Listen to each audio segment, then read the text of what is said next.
नमस्कार विद्यार्थियों। जो भी प्रार्थना पत्र दिया हुआ होता है उससे प्रार्थना पत्र के प्रश्न को आप ध्यान से पढ़िए। लगभग आधा उत्तर है वो उस प्रार्थना पत्र में ही अदृश्य रूप से छिपा हुआ होता है।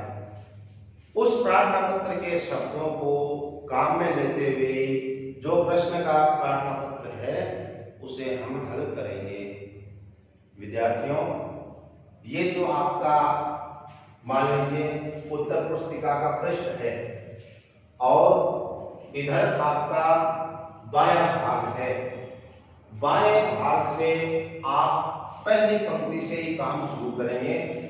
पहली पंक्ति में आपको अपने मोहल्ले का नाम, कई बार विद्यार्थियों आपके संदेह हो जाता है कि मुझे मेरे मोहल्ले का नाम याद नहीं है, मुझे मेरी गली का नाम याद नहीं है।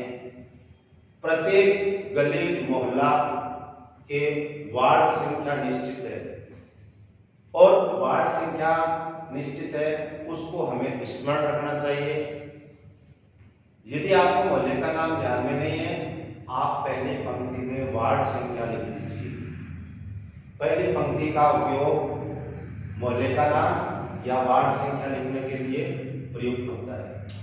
इसके बाद में विद्यार्थियों तुरंत उसके नीचे की पंक्ति है, उसमें शहर का नाम लिखना होता है। जिस शहर कस्बे में हम निवास कर रहे हैं, जहां से हम प्रार्थना पत्र को लिख रहे हैं। इसके पश्चात विद्यार्थियों आप दिनांक का उल्लेख करेंगे। दिनांक में भी तीसरी पंक्ति तुरंत ही उसके नीचे वाली बिना पंक्ति छोड़े हुए तीसरी पंक्ति में आप महीने का नाम लिख दीजिए। महीने का नाम लिखने के पश्चात जिस दिनांक को आप प्रार्थना पत्र लिख रहे हैं उस दिनांक को लगा दीजिए। उसके पश्चात आप अल्प विराम, जिसे आप आंग्ल भाषा में कोमा कहते हैं, उसका आप प्रयोग करेंगे और वो भी ठीक प्रकार से लगाएंगे। यदि यह आप अल्प विराम यहाँ पर नहीं लगाते हैं तो दिनांक नहीं, यह कोई राशि या गणित के अंकों का एक समूह हो जाएगा। आप अल्प विराम ध्यान से लगाएं और महीना हो गया, दिनांक हो गई, अल्प विराम हो गया और उसके पश्चात जो हमारा वर्ष चल रहा है उसका आप उल्लेख कर दीजिए। 3 पंक्तियों का काम हमारा पूर्ण हो चुका है। पहली पंक्ति में मोहल्ले या शहर, मोहल्ले या वार्ड का नाम, दूसरी पंक्ति में शहर का नाम, तीसरी पंक्ति में दिनांक। अब विद्यार्थियों आप पीछे की कक्षाओं से सेवा में शब्द पढ़ते आ रहे हैं। सेवा में शब्द है वो प्राथमिक कक्षाओं तक उपयुक्त रहता है। सेवा में शब्द है वो, मैं ये नहीं कहता बड़ी कक्षाओं में भी अनुपयोगी है, अनुपयोगी नहीं है, परंतु प्राथमिक कक्षाओं के बाद विद्यार्थियों आपका शैक्षणिक का जो स्तर है वह बढ़ जाता है। जब शैक्षणिक स्तर बढ़ जाता है तो उसके अनुसार ही हमें उत्तर लेखन कार्य करना होता है। तो आप परीक्षक पर प्रभाव डालने के लिए सेवा में शब्द को हटा दीजिए और वहां पर प्रतिष्ठा में शब्द का प्रयोग करें। उसके बाद आप अल्प विराम लगा दें। इसके पश्चात हम प्रार्थना पत्र लिख रहे हैं प्रधानाचार्य जी को, तो आप लिखेंगे श्रीमान प्रधानाचार्य। विद्यार्थियों हम गलती ये करते हैं, श्रीमान लगाने के पश्चात भी जी शब्द का प्रयोग करते हैं। जब हम मौखिक बोलते हैं तब आप जी शब्द का प्रयोग कीजिए। विद्यार्थियों श्रीमान शब्द लगने के पश्चात जी कभी भी नहीं लगता है। यदि हम जी लगाते हैं तो परीक्षक स्वतंत्र है यहाँ पर 1/4 अंक काटने के लिए। इसलिए हमेशा ध्यान रखिए, प्रारंभ में आपने आदत दे दिया, दोबारा जी लगाने की आवश्यकता नहीं है। जब हम मौखिक बोलते हैं तब आप प्रधानाचार्य जी शब्द प्रयोग करें और करना ही है, जिससे वार्तालाप का एक जो नैतिकता बनी रहती है वो झलके। इसके पश्चात जिस विद्यालय में आप अध्ययन कर रहे हैं उस विद्यालय का पूरा नाम लिखना होता है। विद्यार्थियों अपने विद्या मंदिर का नाम देखने में आपको बड़ा लग रहा है, परंतु इसको हम जब आप प्रार्थना पत्र लिखते हैं, विद्यालय का नाम पूरा लिखना चाहिए। अब आपके दिमाग में संदेह होगा कि आचार्य जी ये एक पंक्ति में तो नहीं आ पाएगा। कोई बात नहीं, एक पंक्ति में नहीं आए, आप दूसरी पंक्ति का उपयोग कर लीजिए। उसके पश्चात आप अल्पविराम लगा दीजिए। अल्पविराम लगाने के बाद में शहर का नाम लिखना है। शहर का नाम लिखने के पश्चात यदि हमें उस जिले का नाम भी याद है तो हमें लिख देना चाहिए। विद्यार्थियों, बहुत बार मुझे परिलक्षित होती है ये बात, चुरू शब्द है वो अशुद्ध लिखा जाता है। आपने यहाँ पर मात्रा छोटी लगा दी तो उच्चारण क्या होगा? चुरू। जबकि चुरू शब्द है, चुरू और चुरू में बहुत अंतर है विद्यार्थियों, इसलिए आप मात्रा का विशेष ध्यान रखें। शुद्ध ही हमें लिखना है।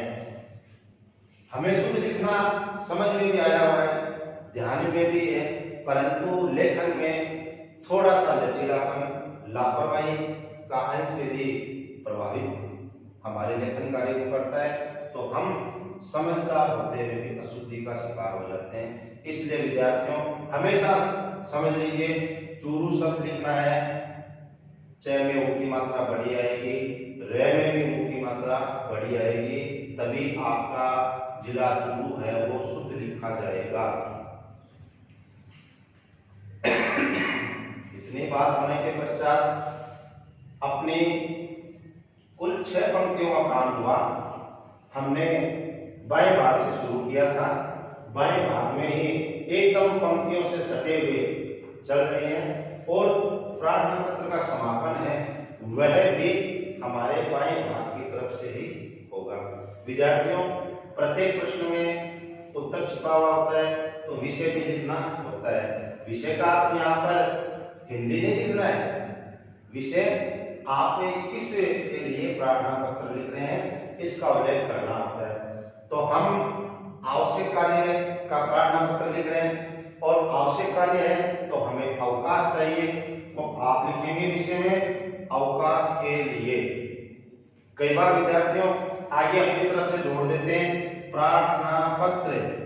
प्रार्थना पत्र शब्द प्रयोग नहीं करना है क्योंकि प्रार्थना पत्र तो आप लिख ही रहे हो, इसलिए आपको सिर्फ इतना ही लिखना है अवकाश के लिए और पूर्ण विराम लगा दीजिए। इतना काम अपना हो गया। इसके पश्चात विद्यार्थियों आप विगत कक्षाओं में मान्यवर और महोदय शब्द भी प्रयोग करते आ रहे हैं, परंतु इनके नाम के आगे आप लिखित में भी जी लगाते हैं। विद्यार्थियों, मान्यवर और महोदय शब्द हैं, ये स्वयं ही सम्मानजनक शब्द हैं। इनके आगे जब आप मौखिक वार्तालाप करते हैं तब जी लगा सकते हैं, लिखित कार्य में जी लगाना वर्जित है, इससे आप बचिए, अन्यथा आपका यहाँ पर भी 1/4 अंक काटा जा सकता है परीक्षक के द्वारा। हमें अंक कटौती नहीं करवानी है, हमें तो परीक्षक की कलम से अंक अर्जित करने हैं। तो हम सावधानी पूर्वक मान्यवर शब्द तक आ चुके हैं। बाएं भाग से प्रारंभ हुआ था, बाएं भाग की तरफ ही हम प्रार्थना पत्र के मध्य भाग तक आ चुके हैं। दोबारा आपको स्मरण करवा दूं, मान्यवर और महोदय शब्द सम्मानजनक है, इनके आगे जी शब्द नहीं लगाना है लिखित के अंदर। आगे विद्यार्थियों जो शब्दावली है वो सरल भी है, याद करने योग्य भी है और विशेष ध्यान रखने योग्य भी है। नम्र निवेदन है कि यहाँ पर यदि आप बड़ी मात्रा लगाते हैं तो अशुद्ध होगा। आज घर पर आवश्यक कार्य है, मैं विद्यालय में, यहाँ पर भी विद्यार्थियों आप जानकारी कीजिए, मैं 2 मात्रा है यानी स्वयं के लिए प्रयुक्त हुआ है।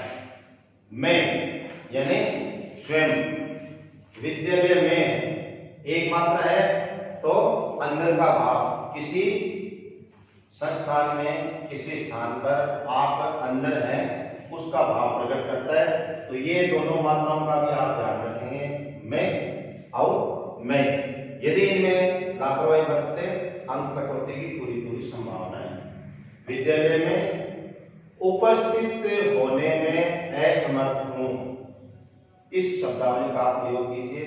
आप पीछे पढ़ते आए, मैं विद्यालय में नहीं आ सकता, ये भैयाओं अपनी कक्षा के स्तर के अनुसार उचित नहीं है थोड़ा सा। तो आप अब उच्च प्राथमिक बालकों की श्रेणी में है, तो आप शब्दावली का प्रयोग अपने स्तर के अनुसार करें तो ज्यादा ठीक रहेगा। फिर आप विद्यार्थियों यहाँ पर अपने, जिसको आप अंग्रेजी में पैराग्राफ कहते हैं, हिंदी में अपने अवतरण कहते हैं, अवतरण को आप परिवर्तित कीजिए। अतः मुझे एक दिन का अवकाश प्रदान कर अनुग्रहित कीजिए।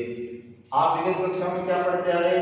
मुझे एक दिन का अवकाश देने की कृपा करें। करें शब्द विद्यार्थियों आदेशात्मक हो गया, जबकि प्रार्थना पत्र के लिए हम निवेदन कर रहे हैं, आप रिक्वेस्ट कर रहे हैं। अच्छा समझ में आ गया होगा रिक्वेस्ट बोलने से।